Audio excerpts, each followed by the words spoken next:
हां. माझं नाव सचिन शिंदे आहे. मी बी मेकॅनिकल आहे 16-17 बॅचचा. आणि मी माझा एकच सल्ला राहील मित्रांनो, नाही का, की तुमच्या अशा ज्यावेळेस तुम्ही कॉम्पिटेटिव्ह वेमध्ये येताल, नाही का, त्यावेळी 3-4 वर्षाचा ड्युरेशन ठेवूनच आहे की तुम्हाला सक्सेस 3 ते 4 वर्षामध्ये भेटेल त्या अपेक्षेने. शॉर्ट टर्मसाठी येऊ नका आणि पेशन्स ठेवा. याच्यापेक्षा दुसरं काय सांगू शकतो. धन्यवाद. आज आपल्याबरोबर सचिन आहे. सचिन एक चांगला मित्र आणि माझा विद्यार्थी आहे. या PCMC करिअर फोरमला अभिमान आहे तुझ्यासारख्या विद्यार्थ्याबद्दल.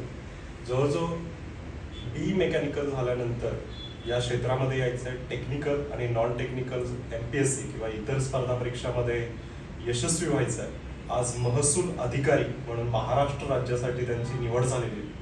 इतकंच नव्हे मित्रांनो, त्यांचा प्रवास इतका सुंदर आहे की जवळजवळ 22 वेळा त्यांनी मेन्स एक्झाम दिली. म्हणजे एखादी ठेस लागल्यानंतर थांबायचं का, दुसऱ्यांदा थांबायचं का, तिसऱ्यांदा थांबायचं का, असा आपल्या नक्कीच यंग जनरेशन मधला प्रश्न आहे. पण जर अभिमान वाटतो की तुझ्या कुटुंबियांबद्दल की त्यांनी तुला या प्रकारे साथ दिली, तुझ्या मित्रांनी तुला साथ दिली, आणि सगळ्यात महत्वाचं तुझ्याकडे सगळ्यात उत्तम दागिने काय असेल तर तुझे पेशन्स आहे.